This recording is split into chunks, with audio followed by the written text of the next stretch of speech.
All right, to figure out how big of a hole we should cut on the beach ball, we'll take and measure the neck opening on the shirt that it's going to attach to.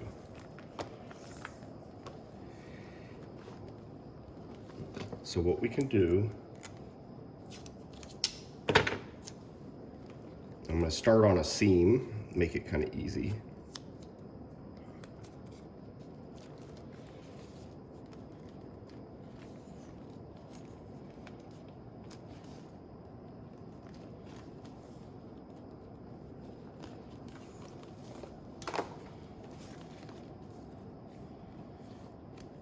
So we're just measuring the circumference of this.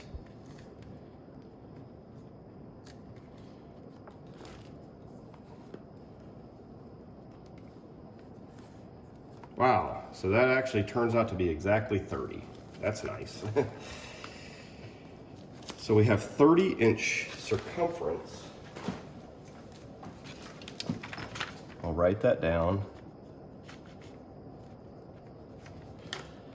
Then what we'll want to do is take that number, and I have a calculator here.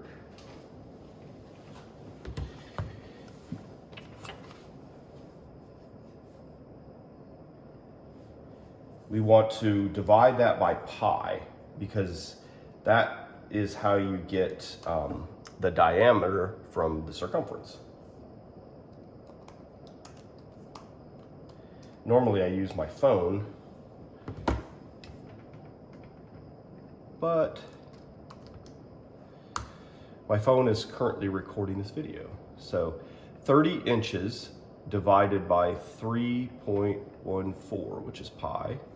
So that's going to give me a 9.55 inch diameter.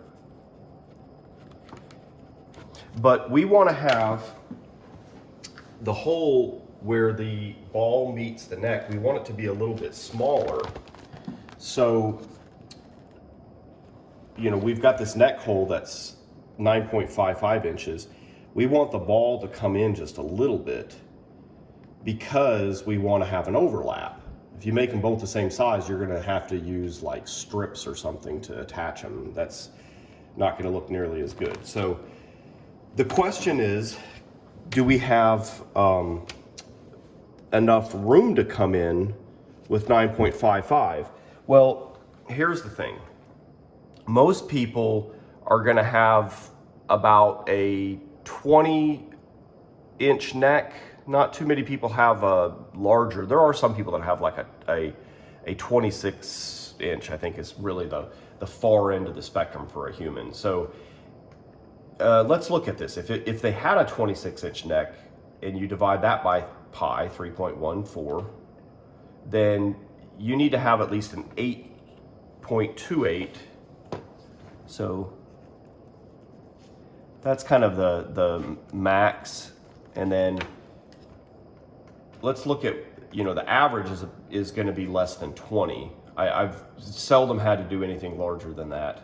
So if we divide 20 by 3.14, we get 6.36 inches. I'll just say average. So if we wanted to come in about an inch, that puts us at, so 9.55 minus an inch on each side. So that's 2 inches. So that would be 7.55 inches is kind of what we're hoping to do.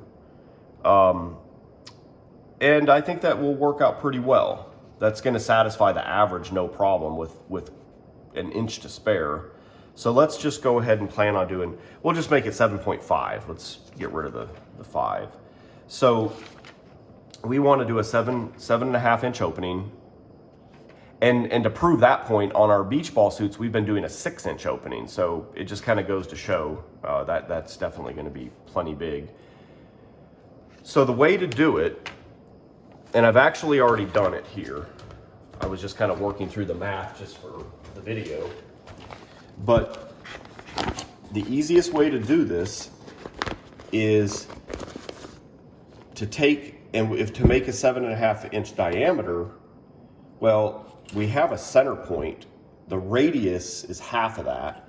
So you divide 7.5 by 2, divide it in half, you're gonna get 3.75 or 3 3/4, which is right there.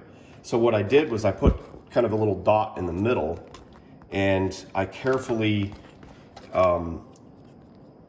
measured out 3 3/4 and made dots all along the perimeter. Now I can just connect the dots, and I'll have a perfectly centered circle.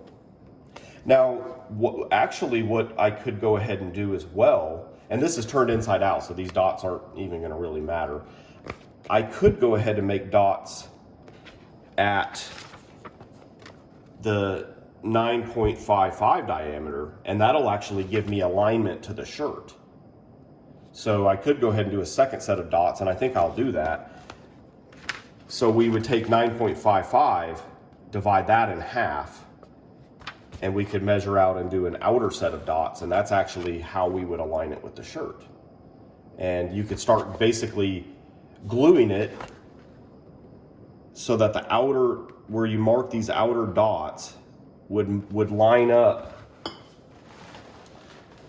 with, on your shirt, they would line up with the outer part, and then you would glue from that outer part inward. So like on the beach ball, pretend that this outer dot here, or that this is an outer dot, this is actually my inner dot, but you would actually put that flush and then glue not any further this direction, but that direction. So the easiest thing to do is actually inflate the shirt. A little bit, not a lot, because if you inflate it a lot, it's going to completely distort, and we want to kind of try to keep this roughly round. So just light inflation, and then you can basically try to line up your outer dots with this guy. And what I'm going to actually do is I'm going to tape it. I'm going to tape along the perimeter and try to get it all lined up before I start gluing. It's a bad idea to just start gluing something this complex just without taping it first. Then I'll turn the shirt inside out, and then, now I'll do this after I cut this circle out, obviously. And actually, this is just a single layer right now. So what I'm gonna do before I try to attach it to the shirt is I'm gonna cut this open. I'm gonna take my second beach ball, and I'm gonna cut it open. And actually on this one, I've decided instead of doing a second silver one, I'm gonna make things easy on me, and I'm gonna actually use a clear beach ball, because we have vision, and instead of having to go through all the trouble of making a second one of these, I can simply just use a clear beach ball on the inside, and that'll make it a whole lot easier. So I will cut this size circle, which is the 7.5 inch circle, out on both this one and the clear one. I'm gonna stuff the clear one inside there. I'm gonna actually do all my breathing tube stuff. I'm gonna attach my valve. I'm gonna put an inside emergency release valve, and then I'm gonna join them at the neck,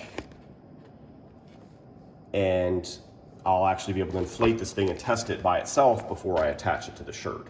So I was kind of skipping ahead when I was talking about attaching it, but you can see that you could go ahead and at least make these outer marks at the 9.55 inch diameter, so that later on when you go to attach it, you've already got the marks there for it.